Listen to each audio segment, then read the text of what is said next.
Ubuntu is basically the friendly neighbor of the Linux world, the one who shows up with cookies and a full LTS support plan. It's built for people who don't want to fight with their desktop just to change their wallpaper. And every few years, Canonical drops those long-term releases that add stability, bug fixes, and new features. You get snap packages, systemd, a huge software center, and honestly, Ubuntu is the distro most people secretly want to escape, yet always end up coming back to. But Ubuntu leads directly to its cousin, Pop! OS, which looks at Ubuntu and says, cool, but what if we actually made it fun? System76 basically weaponized polish, tiling windows built in, slick animations, hybrid graphics switching for NVIDIA laptops, and a workflow that feels engineered for people who love productivity, but also love chaos. It's the distro that says, look, we know you have 43 Chrome tabs open, we made peace with that. But for every friendly distro, there's one that just wants to watch the world customize the hell out of it, which is Arch Linux. The one, the myth, the meme. Arch is the empty IKEA room where you decide if it becomes a corny gaming setup or a pretentious minimalist space. Rolling release updates? Yep. AUR with basically every package on Earth? Yep. Breaks at 3 a.m. when you need it the most? Also yes. Arch is for people who want customization in everything, but the power you get is unmatched. And for people who want that power without the emotional damage. Manjaro steps in like, relax bro, we pre-installed the Wi-Fi drivers. It gives you that Arch DNA but with guardrails, slightly delayed updates for stability, easier installers, friendlier defaults. Purists say it's not real Arch, but honestly, most people don't want to manually configure fstab at sunrise.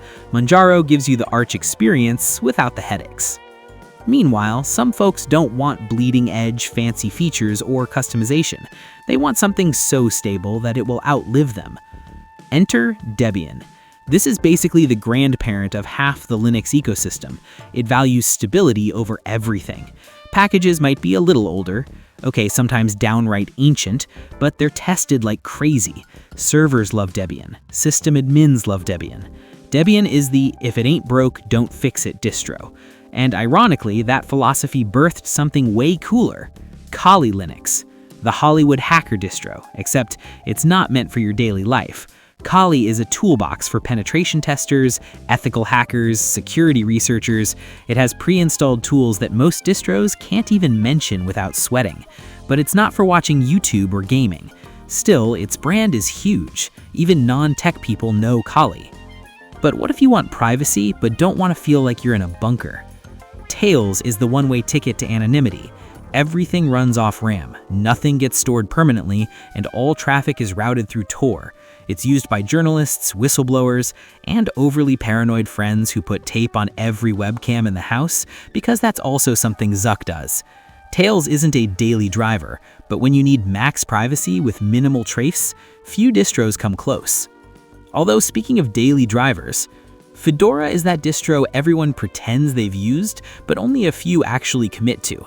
It's fast, modern, and often the first place new Linux technologies appear before going mainstream. The GNOME implementation is clean, the updates are smoother than most rolling distros, and it's backed by Red Hat, so enterprise-level quality sneaks in. Fedora is basically professional Linux, but without the corporate attitude. And if Fedora is the polished suit, then openSUSE is the engineer who built the suit from scratch. Yast alone is a superpower, one control panel that handles partitioning, services, users, bootloaders, everything. You also get two flavors, Leap, stable, and Tumbleweed, rolling. openSUSE is incredibly underrated. If distros were movies, openSUSE is that critically acclaimed film only your nerdiest friend recommends. But sometimes people don't want complex, they want minimal stuff. So meet Elementary OS. macOS vibes, gorgeous visuals, strict design guidelines, and an app store that actually feels curated. It trades raw flexibility for aesthetic consistency. It's the distro for people who want elegance first, tweaks later. And honestly, it's the one you could install for your non-tech sibling, and they'd probably be fine. But elegance isn't enough for some. They want a distro built like a tank, and that's Linux Mint. Cinnamon desktop, great defaults, stable base, full multimedia support out of the box. Mint is the works right away distro. The UI is familiar, the system is lightweight, and everything feels reliable. Mint is often the distro people switch to after Ubuntu breaks something. It's safe, smooth, and incredibly user-friendly. And look, if you enjoyed this crash course tour through the Linux universe, then you'll probably love seeing the other side of the tech world too. So tap the end screen and watch my video on Apple's most original iOS features everyone copied. And hey, if you learned something today, drop a like, subscribe for more, and I'll keep the tech yapping coming.